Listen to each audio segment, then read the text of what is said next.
ಬೆಂಗಳೂರು ದಕ್ಷಿಣ ಲೋಕಸಭಾ ಕ್ಷೇತ್ರದ ಅಭ್ಯರ್ಥಿ ಬಿಜೆಪಿ ಅಭ್ಯರ್ಥಿಯಾಗಿರೋ ತೇಜಸ್ವಿ ಸೂರ್ಯ ಅವರ ಪರ ಇವತ್ತು ತಮಿಳುನಾಡಿನ ಬಿಜೆಪಿ ರಾಜ್ಯಾಧ್ಯಕ್ಷ ಅಣ್ಣಾಮಲೈ ಪ್ರಚಾರ ಮಾಡಿದ್ರು. ಜಯನಗರ ವಿಧಾನಸಭಾ ಕ್ಷೇತ್ರ, ಬಿಟಿಎಂ ವಿಧಾನಸಭಾ ಕ್ಷೇತ್ರದಲ್ಲಿ ರೋಡ್ ಶೋ ಮೂಲಕ ಪ್ರಚಾರ ಕೂಡ ನಡೆಸಿದ್ದಾರೆ. ಅಬ್ಬರದ ಮೆರವಣಿಗೆ ಮಾಡೋದರ ಮುಖಾಂತರ ಪ್ರಚಾರದಲ್ಲಿ ತೇಜಸ್ವಿ ಸೂರ್ಯ ಅವರ ಜೊತೆಗೆ ಸಾಥ್ ಕೊಟ್ಟಿದ್ದಾರೆ ಅಣ್ಣಾಮಲೈ.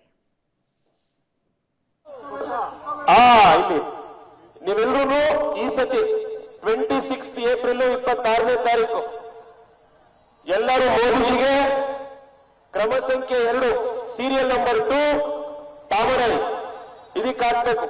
ತಾಮರೈ ವೋಟ್ ಹಾಕಿ ಅಂತ ಕೇಳಕ್ ಅಣ್ಣಾಮಲೈ ಹೋಗಿದ್ದಾರೆ.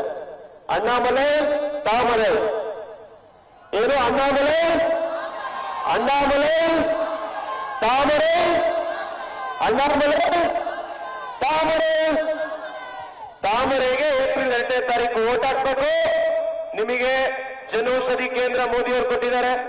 ಎಷ್ಟು ಜನ ಜನೌಷಧಿ ಕೇಂದ್ರದಲ್ಲಿ ಮಾತ್ರ ತಗೊಂಡಿದ್ದೀರಾ? ಇಲ್ಲಿ ಎಷ್ಟು ಜನ ತಗೊಂಡಿದ್ದೀರಾ? ಮಾತ್ರ ಜನೌಷಧಿ ಕೇಂದ್ರ ಕೈ ಎತ್ತಿದ್ದೀರಾ? ಮೋದಿ ಮೆಡಿಕಲ್ಸ್ ಅಲ್ಲಿ ಎಷ್ಟು ಜನ ಮಾತ್ರ ತಗೊಂಡಿದ್ದೀರಾ ಅಲ್ವಾ?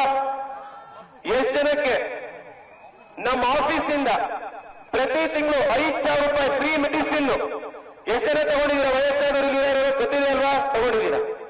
ಎಷ್ಟೋ ಜನ ಮಕ್ಕಳಿಗೆ 10,000 ರೂಪಾಯಿ ಸ್ಕಾಲರ್ಶಿಪ್, ವಿದ್ಯಾನಿಧಿ ಸ್ಕಾಲರ್ಶಿಪ್ ತಗೊಂಡಿದ್ದೀರಾ? ಯಾರು ವಿದ್ಯಾನಿಧಿ ಸ್ಕಾಲರ್ಶಿಪ್ ಮಕ್ಕಳು ತಂದಿದ್ಯಾ? ನಿಮ್ಮ ಆಫೀಸಿಂದ ನಮ್ಮ ಆಫೀಸಿಂದ ಕೊಟ್ಟಿದೆ. ಬೀದಿ ಬದಿ ವ್ಯಾಪಾರ ಮಾಡೋರಿಗೆ, ಹೂ ಕಟ್ಟೋರಿಗೆ, ತರಕಾರಿ ವ್ಯಾಪಾರ ಮಾಡೋರಿಗೆ 10,000 ರೂಪಾಯಿ ಸಾಲ ಸಿಕ್ಕಿದ್ಯಾ? ಪ್ರಧಾನ ಮಂತ್ರಿ ಸ್ವನಿಧಿ ಯೋಜನೆ ಯಾರಿಗೆ ನಿಮಗೆ ಸಿಕ್ಕಿದ್ಯಾ? 10,000 ರೂಪಾಯಿ ಸಾಲ ನಿಮಗೆ ಸಿಕ್ಕಿದ್ಯಾ? 10,000 ರೂಪಾಯಿ ಸಾಲ, ಎಲ್ಲರಿಗೂ 10,000 ರೂಪಾಯಿ ಸಾಲ ಸಿಕ್ಕಿದೆ. ಇದೆಲ್ಲ ಕಂಟಿನ್ಯೂ ಆಗ್ಬೇಕು ಅಂತಂದ್ರೆ, ಇದೆಲ್ಲ ಮತ್ತಷ್ಟು ಗಟ್ಟಿಯಾಗಿ ಸಿಗ್ಬೇಕು ಅಂತಂದ್ರೆ ನರೇಂದ್ರ ಮೋದಿ ಅವರು ಮತ್ತೆ ದೇಶದ ಪ್ರಧಾನಿ ಆಗ್ಬೇಕು. ನೀವೆಲ್ಲರೂ ಕೂಡ ಬಂದು ವೋಟ್ ಹಾಕ್ಬೇಕು. ಮಾಡ್ತೀರಾ? ಅರ್ಸು ಕಾಲನಿ ಎಲ್ಲರೂ ಪೂರ್ತಿ ಮಾಡ್ತೀರಾ? ಜೋರಾಗಿ ಹೇಳ್ಬೇಕು. ಈ ತರ ಅಣ್ಣಾಮಲೈ ಅಲ್ಲಿಂದ ಬಂದು ಹೆಂಗೆ?